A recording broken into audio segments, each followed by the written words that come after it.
It's like, what if you went across all the Slack rooms of the world? What could you learn? John, thank you so much for joining us. This is part of our Back to School question mark series and trying to explore the value of higher education and You what people bet.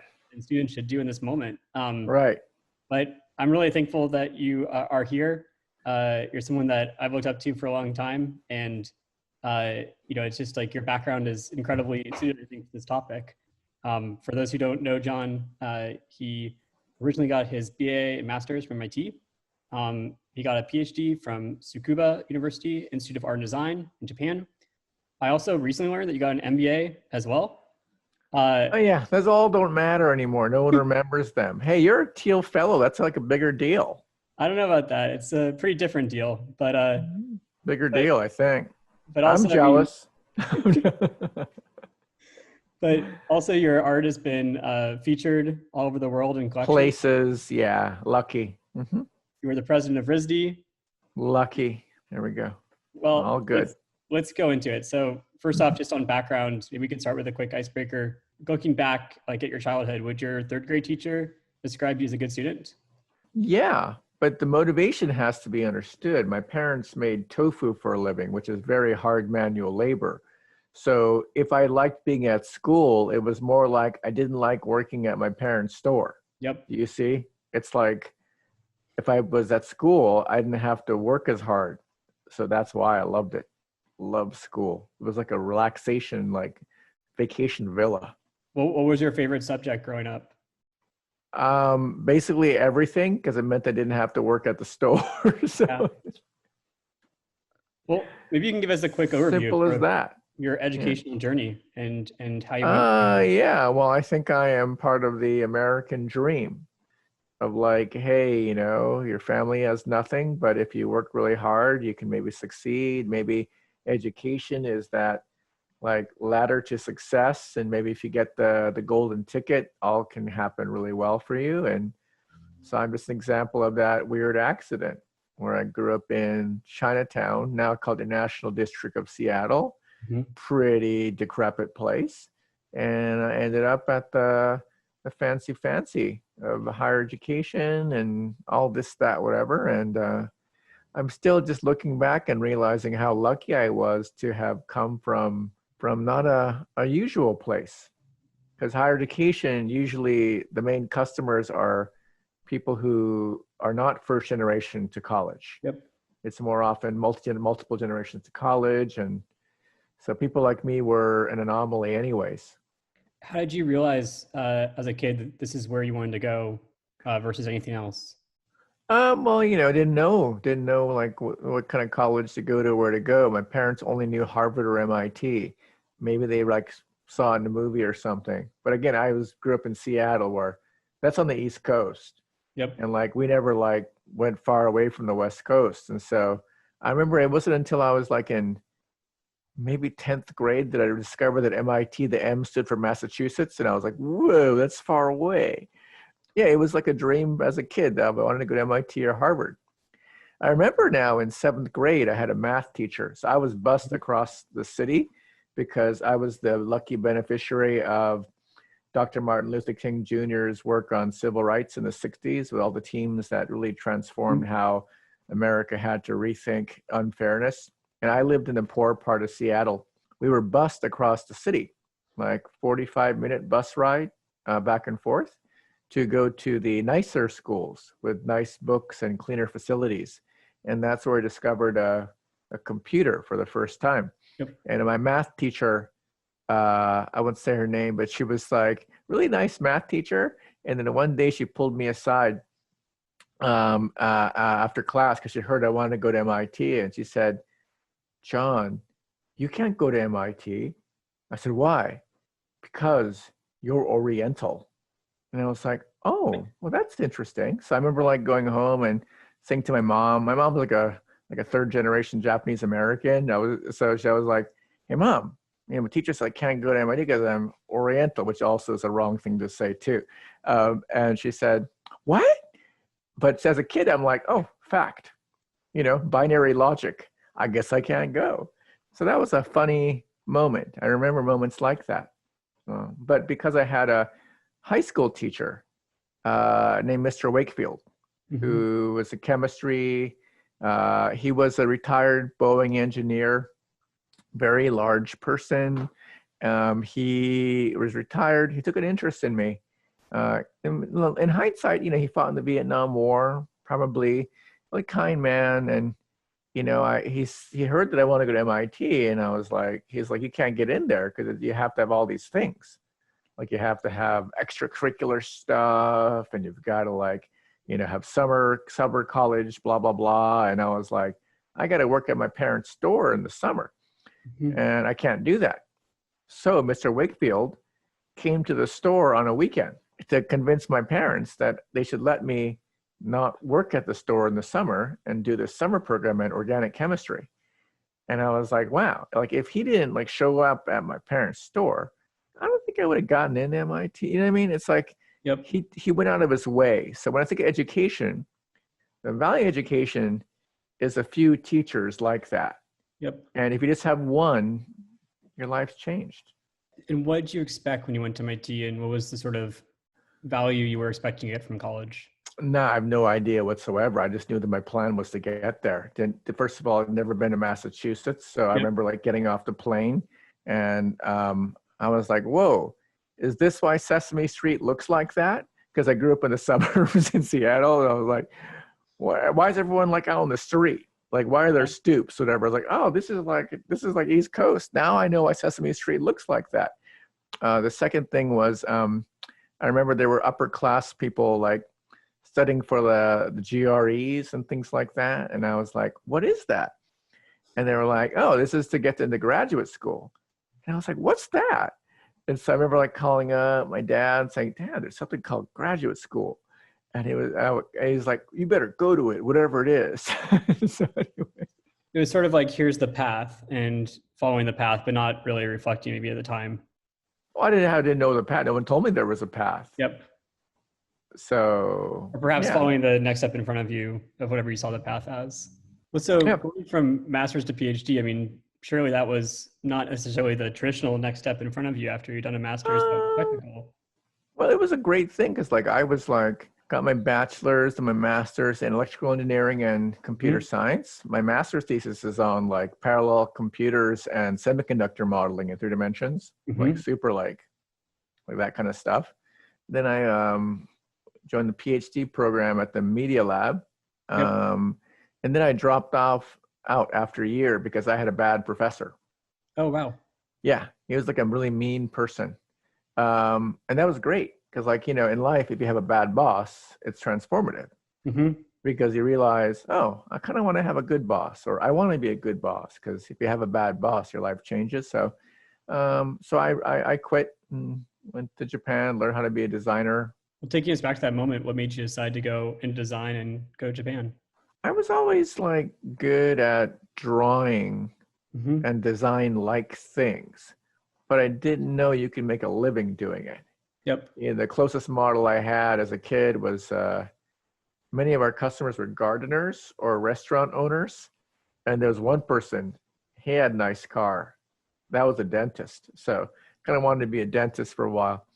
So not a lot of role models really. But I remember being good at making icons on bitmap displays, and then discovering a book by Paul Rand and discovering I'm not really good at this. He's really good at this. What is this? So that's how I kind of headed towards design. Was a Paul Rand book. And I guess why not the default path of continuing to sort of go off on more the technical side, for example? Yeah, I gave up computer science. I just went to art school. It was fantastic. Didn't have barely had email. Really kind of undigitalized myself. Discovered that there is no undo in ink and sculpting out of aluminum. It's you can't undo it. You lose your finger. There's no Command Z.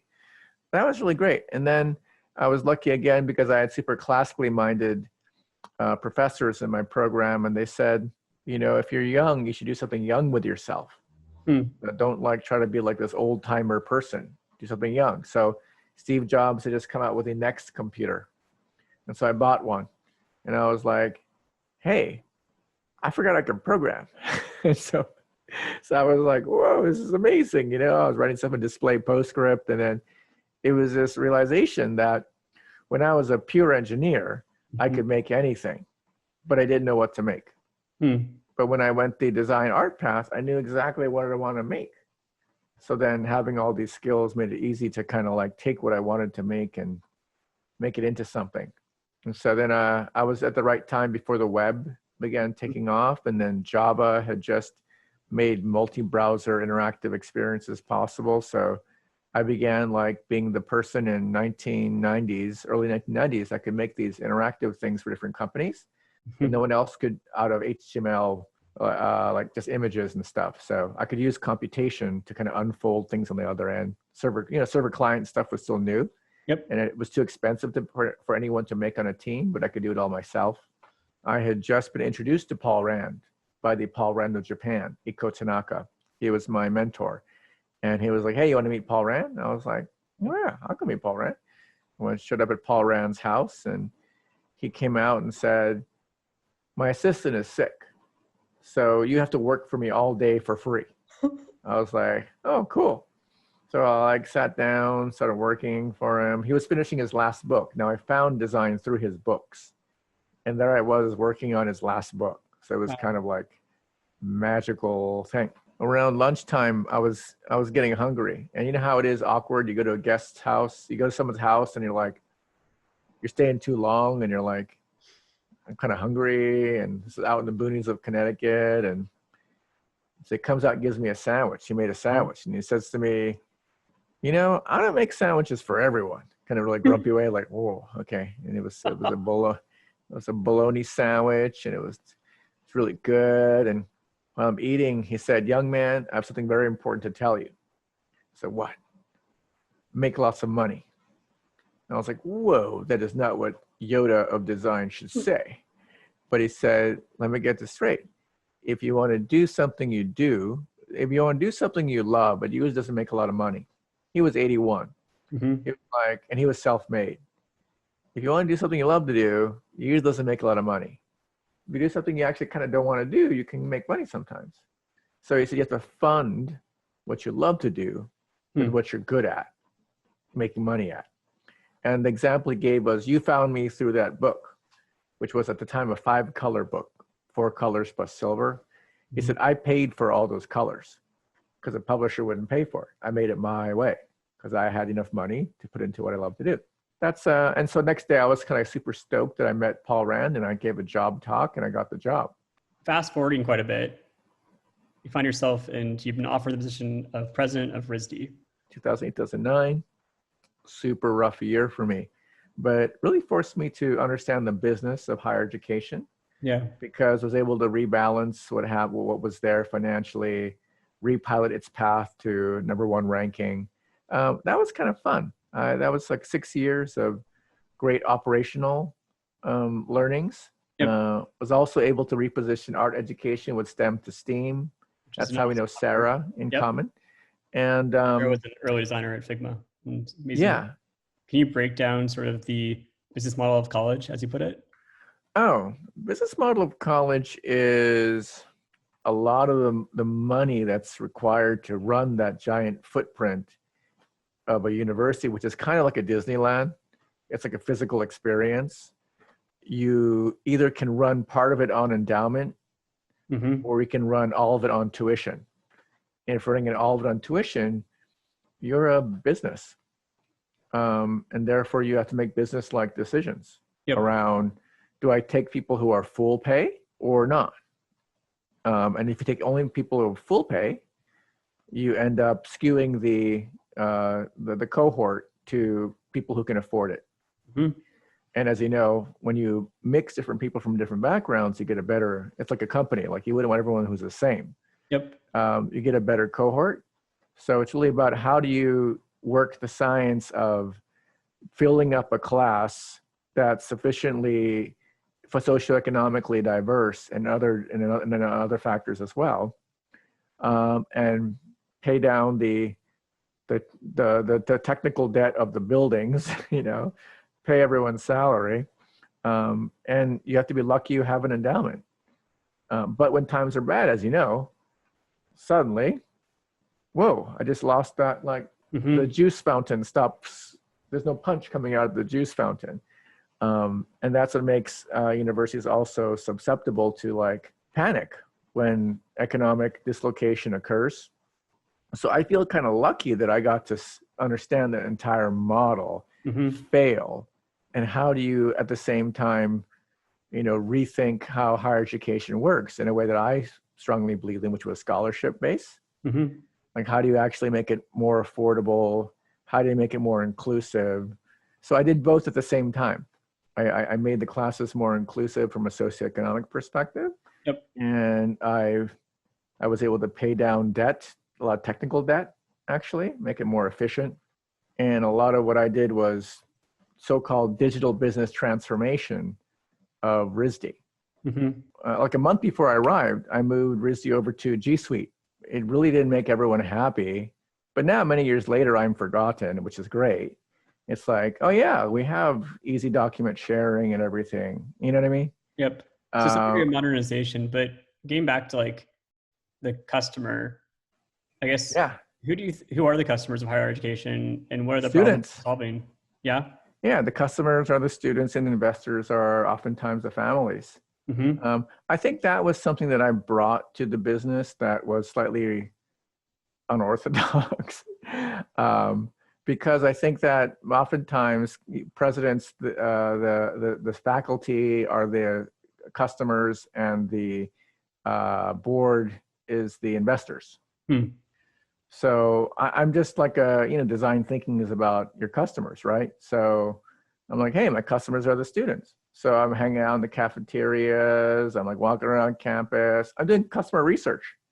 How we doing? And like walking around, just getting customer research. Or like, I heard about this amazing thing where like when students move in, like all these parents will show up in like long columns of cars, and there's a volunteers move stuff into the quad. I was like, oh, I gotta do that.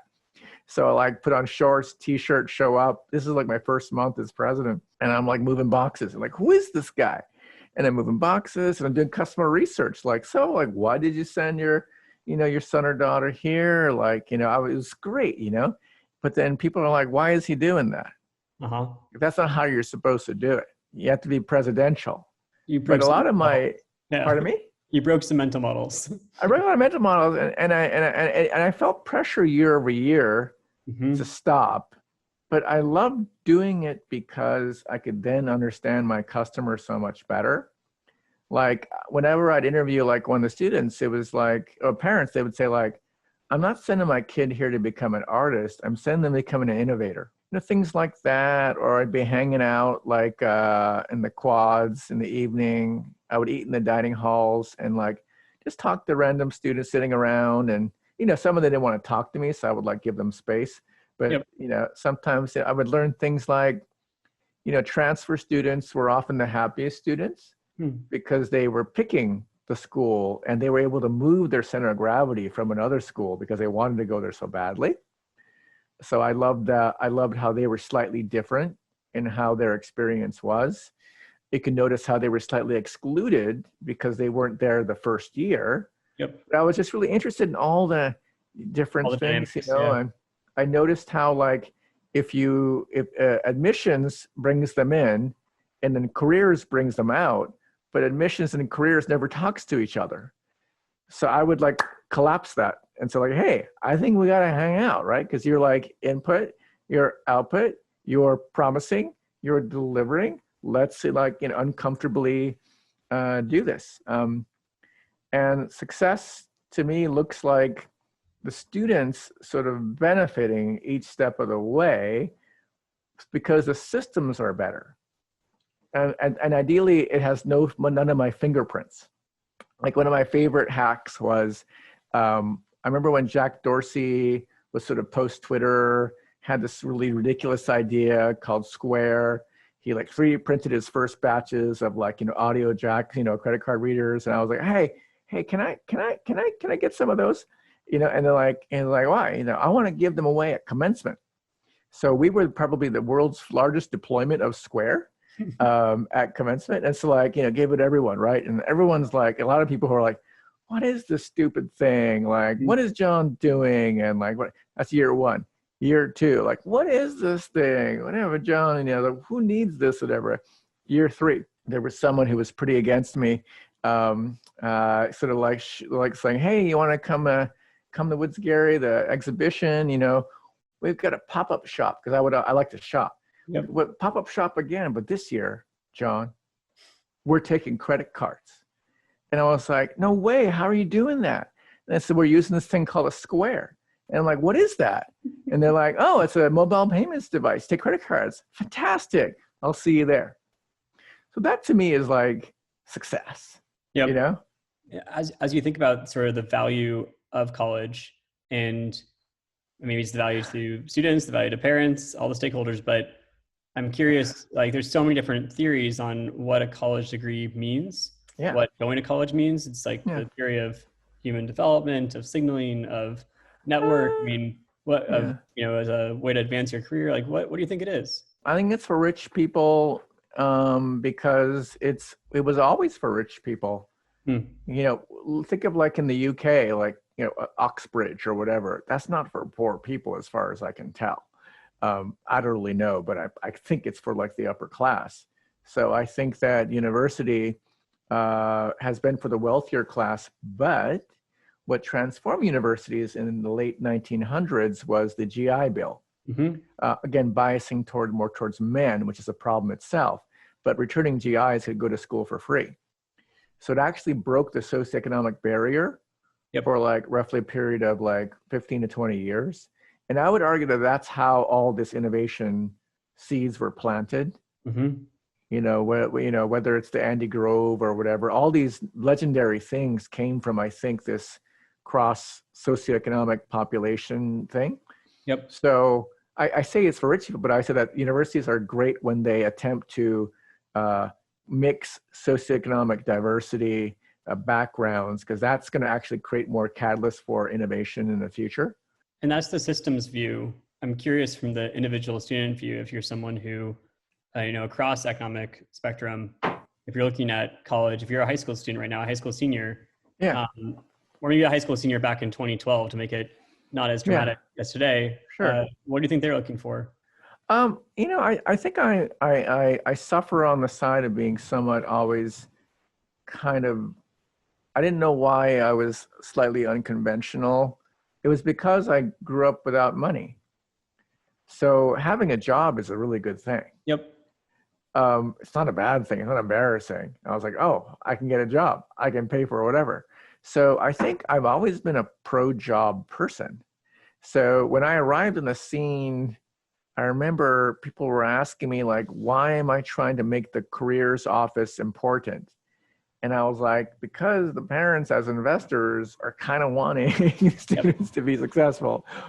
How could you do that? That means that education is vocational. And I'm like, I didn't say that. I said that the product's outcome is, in theory, being able to recoup the losses of the investment of $200,000 to some minor extent.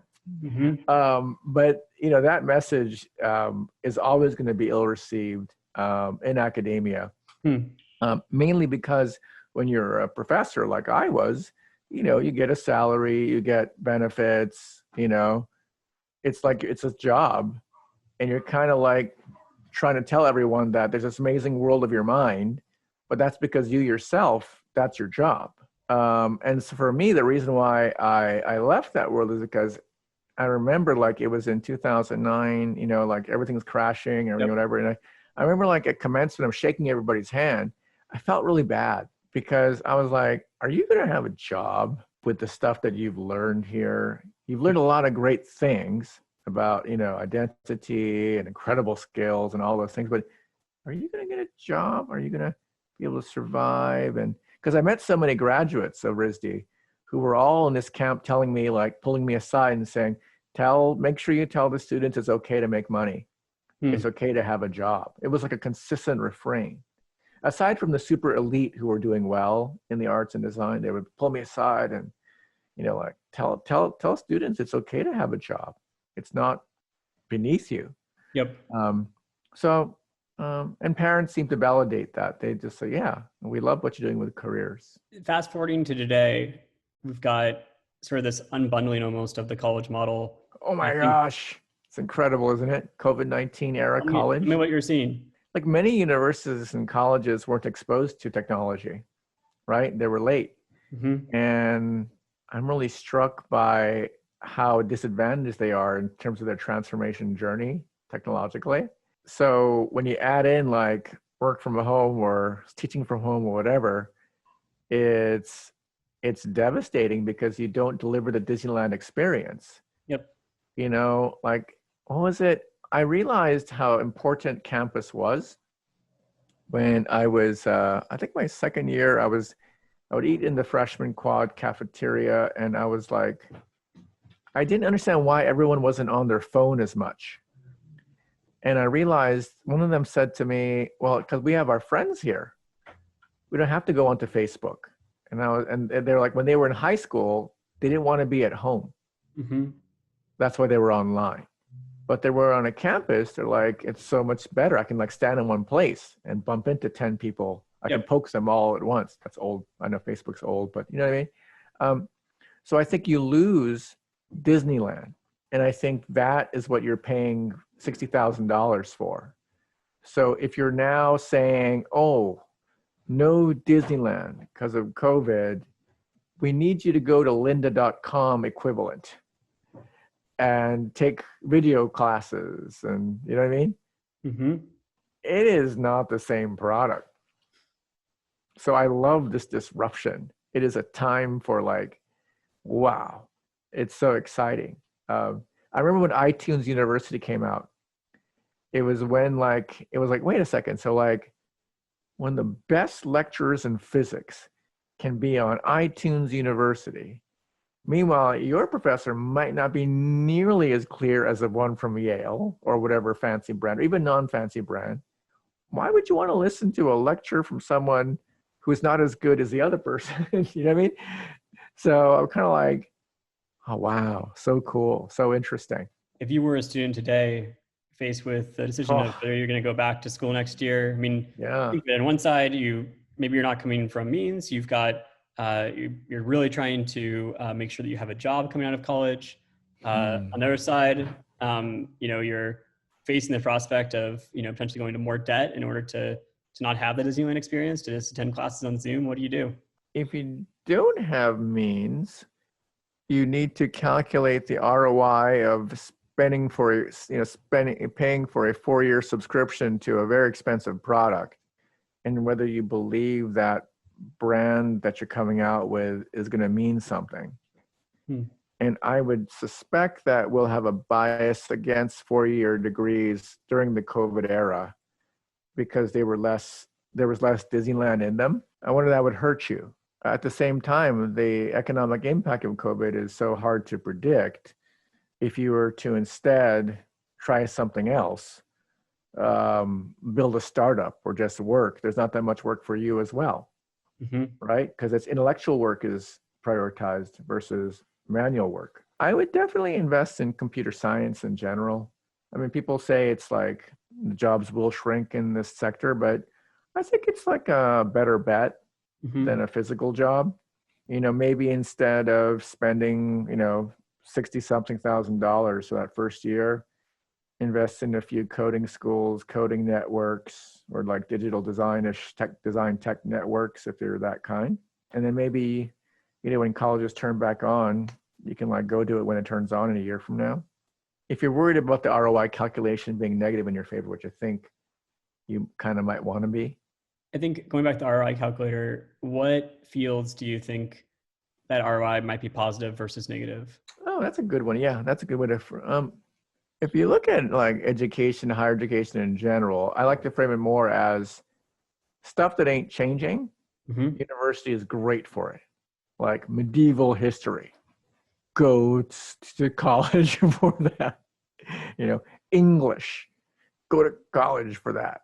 The stuff that doesn't change, it's good, excellent. Anything that changes, college isn't as good. So the ROI is going to be higher for those things that don't change, which already kind of have low valuation. But for those things that do change, being out in the world might be actually more important. But so you're saying that like if you're a humanities student, then university is going to be really important for you, even in the COVID era, just because it's something that you otherwise wouldn't be able to learn, or? If you would go career by career, I do believe that anything involving thinking is advantaged right now in education, raw thinking, but the application of it, the university system is not going to be good at expressing it through this medium.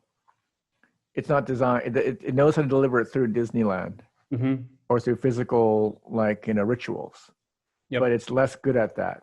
And I think we have to also understand that it's going to be slower to get good at it than like a Formula One racing team.